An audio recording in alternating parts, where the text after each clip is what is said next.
आज मैं आपको हल्दी घाटी लेके चल रही हूँ। राजस्थान के हल्दी घाटी में, यानी कि ये तो बहुत ही फेमस है, आप सभी ने सुना होगा हल्दी घाटी के बारे में। तो हल्दी घाटी कैसा है, वहाँ पे क्या क्या चीजें घूमने लायक है, वो सब मैं आपको बताऊंगी।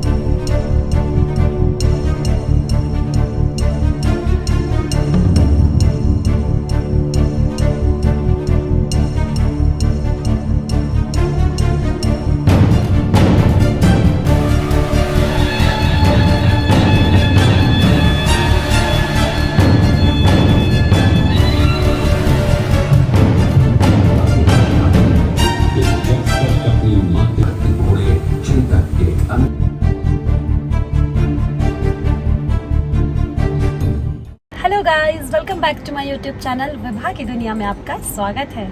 आज मैं आपको हल्दी घाटी लेके चल रही हूँ। राजस्थान के हल्दी घाटी में, यानी कि ये तो बहुत ही फेमस है, आप सभी ने सुना होगा हल्दी घाटी के बारे में। तो हल्दी घाटी कैसा है, वहाँ पे क्या क्या चीजें घूमने लायक है, वो सब मैं आपको बताऊंगी। तब तक मेरे चैनल पे बने रहिए, कहीं जाइएगा मत। तो गाइस, हम लोग निकल चुके हैं हल्दी घाटी के लिए। हल्दी घाटी बस कुछ ही दूर पे है। और जैसा कि आप देख सकते हैं, सिर्फ और सिर्फ 4 किलोमीटर हमारा महाराणा प्रताप म्यूजियम यानी कि हल्दी घाटी बचा हुआ है। हम ऑन द वे ही हैं, बस अब हम जा ही रहे हैं। पहुंच के आपसे मिलते हैं वहाँ पे। तो फाइनली गाइज, हम लोग पहुंच चुके हैं हल्दी घाटी यानी कि महाराणा प्रताप म्यूजियम पहुंच चुके हैं। यहाँ से मैं अभी अंदर जाकर के आपको ये दिखाऊंगी कि ये कैसा है। बाकी आप देख सकते हैं मेरी आंखों से, बहुत ही बड़ा है, मतलब बहुत ही सुंदर शानदार है। अभी मैं आपको और अच्छे से डीपली अंदर तक उसको दिखाती हूँ, ठीक है दोस्तों। बहुत ही खूबसूरत जगह है और इतनी ही बड़ी जगह है यहाँ पे कि आप देख सकते हैं ये किला, ये बादल, सब कुछ बहुत ही अच्छा लग रहा है। और यहाँ पे बहुत ही दूर दूर से लोग आते हैं, देश से विदेश से आते हैं, ताकि वो यहाँ की ब्यूटी जो है ऑब्जर्व कर सकें। फिर उसके बाद हमने यहाँ पे ऊँट की सवारी करी। एक्चुअली मुझे पहले बहुत डर लग रहा था, पर धीरे धीरे वो जब ऊँट आसानी से चलने लगा तो मेरा सारा डर निकल गया।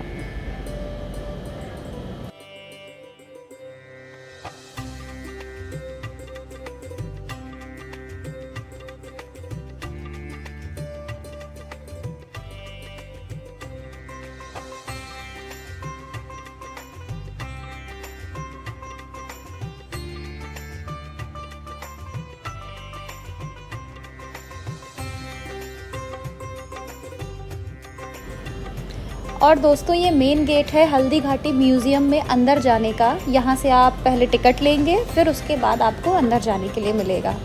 और जैसा कि हम अंदर पहुँच चुके हैं, आप देख सकते हैं ये महाराणा प्रताप की बड़ी सी मूर्ति। और यहाँ पे उन्होंने बाहर ही इतनी सारी मूर्तियाँ बना रखी हैं, जिससे आपको घुसते ही पता चल जाए कि हाँ, मैं महाराणा प्रताप म्यूज़ियम पहुँच चुका हूँ।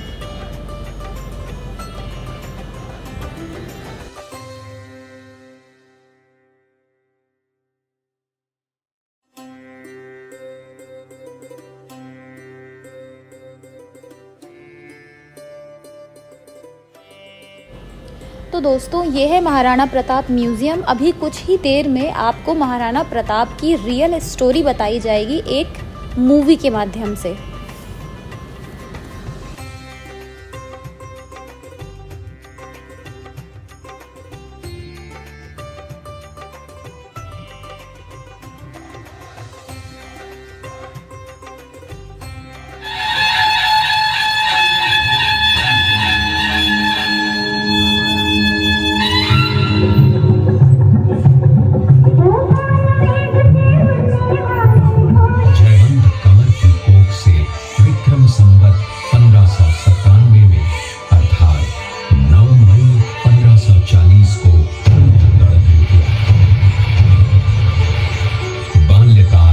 चित्तौड़गढ़ में गुजरा। सन 1567 में अकबर ने जब चित्तौड़गढ़ पर आक्रमण किया तो मेवाड़ के प्रमुख सरदारों और सेना नायकों के आग्रह पर महाराणा उदय सिंह ने चित्तौड़गढ़ छोड़ दिया। अपने देश, कुल, गौरव और मातृभूमि की मर्यादा के लिए प्राण न्योछावर करने वाले योद्धाओं और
नए सेनापति मानसिंह के नेतृत्व में मुगल सेना ने हल्दी घाटी के ठीक नीचे मैदान में अपना मोर्चा जमाया।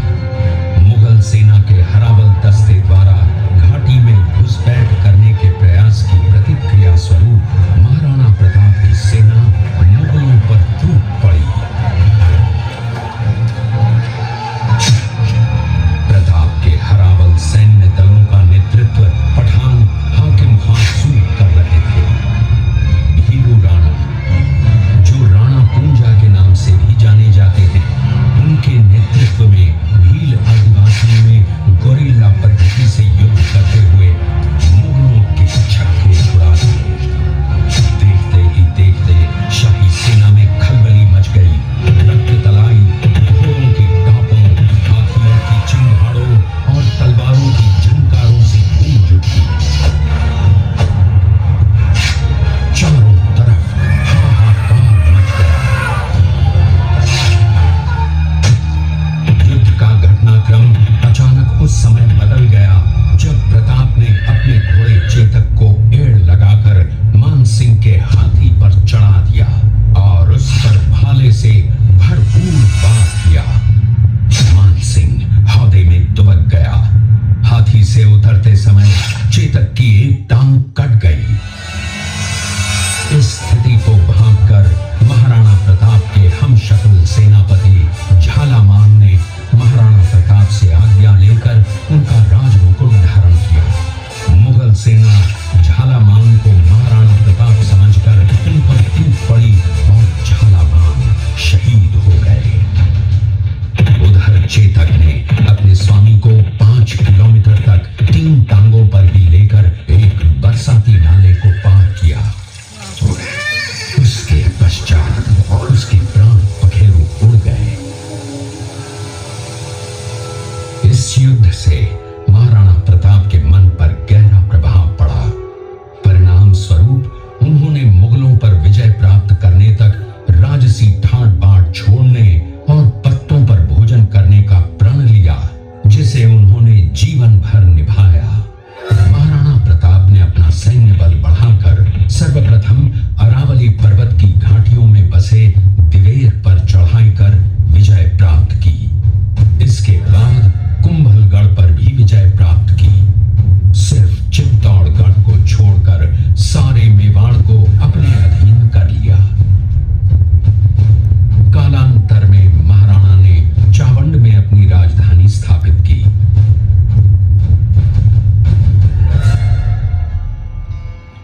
19 जनवरी 1597 को राणा प्रताप ने मात्र 57 वर्ष की आयु में इस संसार से प्रयाण किया।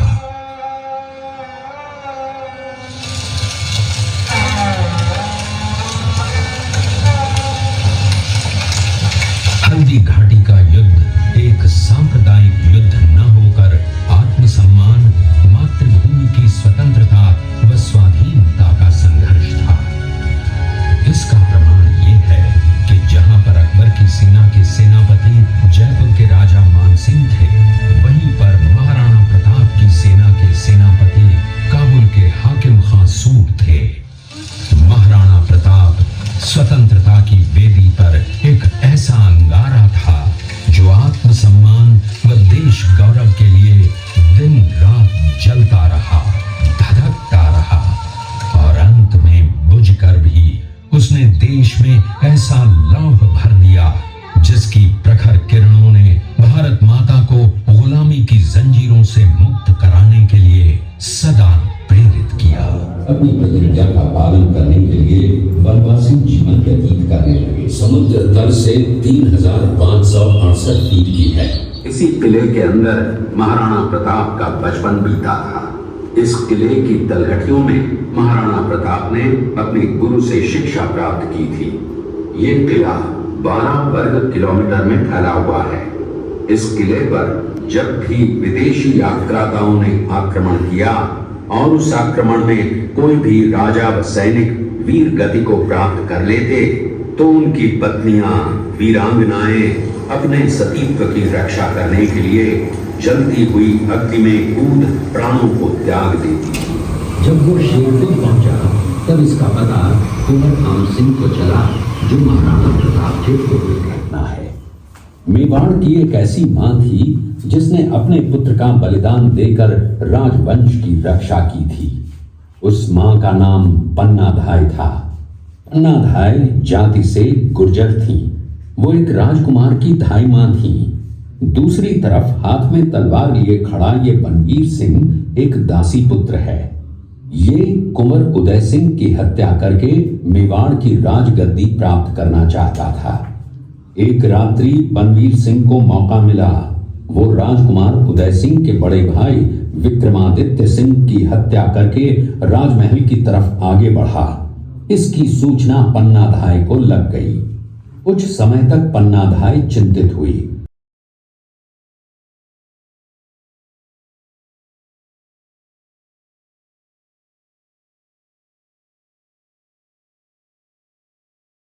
की वीरता को दर्शाती है। एक समय नरभक्षी बाघ का आतंक छाया हुआ था। महाराणा प्रताप ने उस बाघ का शिकार कर उस बाघ को मार डाला। पालन करते हुए महाराणा प्रताप ने प्रतिज्ञा की थी कि जब तक अपनी मातृभूमि को शत्रुओं से मुक्त नहीं करा लेता, तब तक न तो मैं महलों में रहूंगा, न किसी धातु के पात्र में भोजन करूंगा, न किसी गद्दी के बिछौने पर सोऊंगा। राणा प्रताप और सुविख्यात स्वामी भक्त घोड़े चेतक के अंतिम मिलन का है। हल्दी घाटी युद्ध के बाद चेतक घोड़े ने 22 फीट के एक बरसाती नाले को पार किया। ये उसी समय का दृश्य है। पास में खड़े महाराणा प्रताप के छोटे भाई शक्ति सिंह हैं, जो पहले मुगल सेना में थे। बाद में वो महाराणा प्रताप की तरफ आए, माफी मांगी और अपना घोड़ा महाराणा प्रताप को दिया। तो दोस्तों, मैं बाहर आ चुकी हूँ अब म्यूज़ियम के, और ये जो आप मूर्तियाँ देख रहे हैं, इस मूर्ति के माध्यम से आपको हल्दी घाटी की सभ्यता क्या है वो बताने का प्रयास किया गया है। यहाँ के लोग कैसे हुआ करते थे, किस तरह के वस्त्र पहनते थे,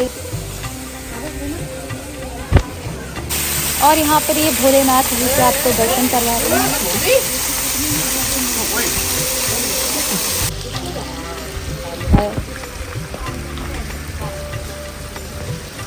आइए दोस्तों, मैं आपको ये दिखाती हूँ कि यहाँ गुलाब जल कैसे तैयार होता है। बहुत ही बड़ी मात्रा में यहाँ पे गुलाब जल तैयार होता है। ये गुलाब जल की फैक्ट्री है।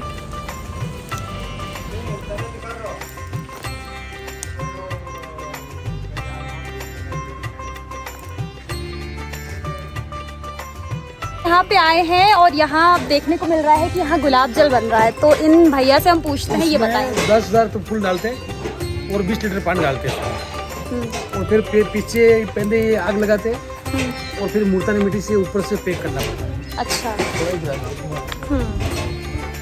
काफी धुआं आ रहा है यहाँ पर।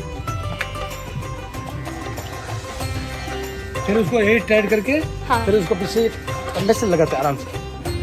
ये लगाते हैं तांबे के बर्तन में, है ना जी, तो उसमें drop drop drop drop drop इसमें इकट्ठा होता है। अच्छा। तो ये दिन भर सुबह लगाया और दिन भर चलता है। सुबह लगाया मतलब 9 बजे और शाम को खुल जाएगा 7 बजे। ये पूरा भर जाने के बाद में मान लो वापस बंद कर देंगे। अच्छा। फिर कल दूसरा डालेंगे इस तरह से। हाँ। ये गुलाब जैसे आंखों में, पूजा में, मिठाई में, मेकअप में, लस्सी में, आइस में सब पड़ता है, नेचुरल होता है। सबसे बड़ी बात ये है कि हमारा चैत्री गुलाब होता है, साल में एक ही बार फूल आता है, इसका बनता है। साल में एक ही बार आता है, उसके बाद फूल नहीं आते हैं। दिसंबर में कटिंग होता है और मार्च में फूल आता है। साल में सिर्फ एक ही बार आता है। और ये पिंक कलर होता है। हाँ। और वो आता है लाल फूल होता है, जो बार आता है, पुष्कर है, अजगर है। हाँ। वो 12 महीना गुलाब आता है। ये हमारे साल में एक ही बार आता है। अच्छा। उसमें वो आता है ना भाप, तो उसमें ज़रा ठंडी होती है। मतलब कि भाप इसमें आती है और ये पानी में है इसके अंदर, वो ठंडा होता रहता है।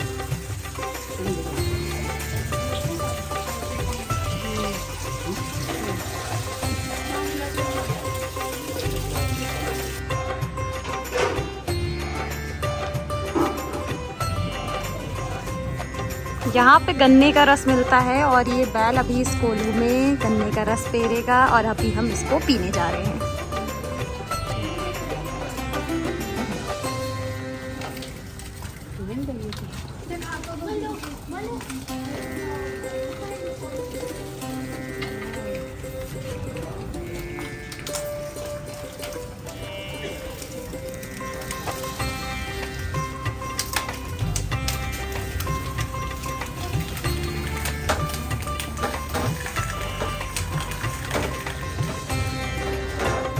दोस्तों हल्दी घाटी म्यूजियम के बाद अब हम आपको दिखाने जा रहे हैं हल्दी घाटी। जो आप घाटियाँ देख रहे हैं इन्हीं को हल्दी घाटी कहते हैं।